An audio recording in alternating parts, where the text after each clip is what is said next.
Hello' viewers, মোৰ mini ব্লগটোলৈ আপোনালোক সকলোকে স্বাগতম জনাইছোঁ। শিৱসাগৰলৈ যাওঁতে আমি লাঞ্চ কৰিবৰ টাইম হ'ল আৰু তেতিয়াই আমি কাজিৰঙাৰ কহৰাৰ বৰগছ ৰিজৰ্টখনলৈ গ'লোঁ আৰু আপোনালোকক অলপ মই দেখুৱাবলৈ চেষ্টা কৰিছোঁ। এয়া বৰগছ ৰিজৰ্টখনৰ মেইন যিখন ৰেষ্টুৰেণ্ট, সেই ৰেষ্টুৰেণ্টখনৰ ভিতৰলৈ গৈছোঁ।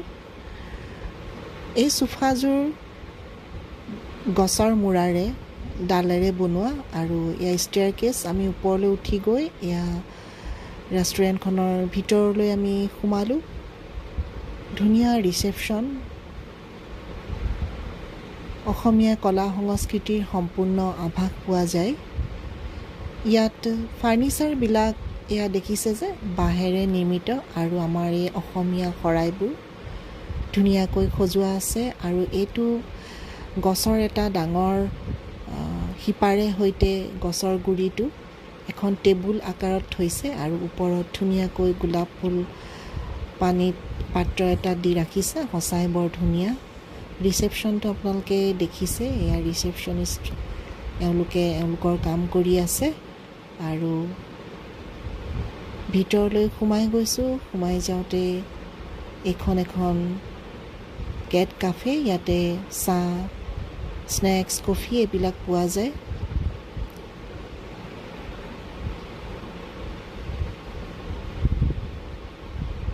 ইয়াত কাজিৰঙাৰ যিটো নেচাৰেল বিউটি, কাজিৰঙা নেশ্যনেল পাৰ্কৰ সম্পূৰ্ণ আভাস পোৱা যায়। তেওঁলোকে ধুনীয়াকৈ সজাই ৰাখিছে আৰু এইবিলাক দেখিছেনে, গছৰ ডাল হয় আৰু ধুনীয়াকৈ কৰিছে, সজাই ৰাখিছে আৰু পেইণ্টিংবিলাক বন্য জন্তুৰে পেইণ্টিং ৰাখিছে আৰু এই ষ্টেয়াৰকেছবিলাক দেখিছে, এইবিলাক সম্পূৰ্ণ বাঁহৰ হয়, কাঠৰ হয় আৰু এইটো ইমান ধুনীয়া লাগিছে। আৰু ৱাল হেঙিংবোৰ দেখিছে, মুখা হয় এইবিলাক আৰু এইবিলাকো বাঁহেৰে নিৰ্মিত। আৰু মই ভিতৰলৈ গৈ আছোঁ, আপোনালোককো নি আছোঁ আৰু ইয়াত খেলাৰ ব্যৱস্থা আছে, পল' দেখুৱালৈ আপোনালোকক। আৰু এয়া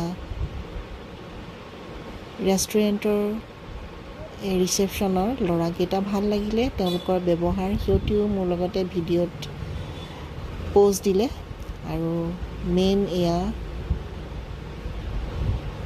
খোৱাৰ এয়া ধুনীয়া ব্যৱস্থা আছে। মেইন হলটোলৈ গ'লোঁ, য'ত ডিনাৰ লাঞ্চ আমি কৰিব পাৰোঁ আৰু আমি এয়া লাঞ্চ অৰ্ডাৰ কৰিছোঁ আৰু ৰৈ আছোঁ আৰু আপোনালোককো দেখুৱাইছোঁ। সুন্দৰ এটা পৰিৱেশ আৰু ইয়াৰ ৱাল পেইণ্টিংবোৰ একদম বন্য জন্তুৰ হয়, মানে নেচাৰেল আমাৰ নেশ্যনেল পাৰ্কৰ আভাস পোৱা যায়, যাতে মানুহ আহি ভাল পায়। আৰু আমি বহি থাকোঁতে এটা বান্দৰ ওলাইছিলে সেই খিৰিকীৰ ওচৰত, আপোনালোকক অলপ দেখুৱালোঁ আৰু আমি অলপ ফটো উঠালোঁ। আৰু এতিয়া বাহিৰলৈ আমাৰ খোৱা বোৱা হৈ গ'ল আৰু আমি বাহিৰলৈ ওলাই গৈছোঁ। ভাল লাগিলে পৰিৱেশটো আৰু ভিডিঅ'ও কৰিলোঁ। আৰু এইখন চোফা মানে বহাৰ আকাৰত ধুনীয়াকৈ গছৰ মূৰাৰে সম্পূৰ্ণ বনোৱা হয়, ইমান ভাল লাগিছে, সেইকাৰণে ফটো উঠালোঁ তাত। কেনেকুৱা লাগিছে বাৰু ফটোত, আমাক ভাল লাগিছেনে? যদি ভিডিঅ'টো ভাল পায় লাইক আৰু কমেণ্ট কৰিব। ধন্যবাদ। আজিলৈ আহোঁ।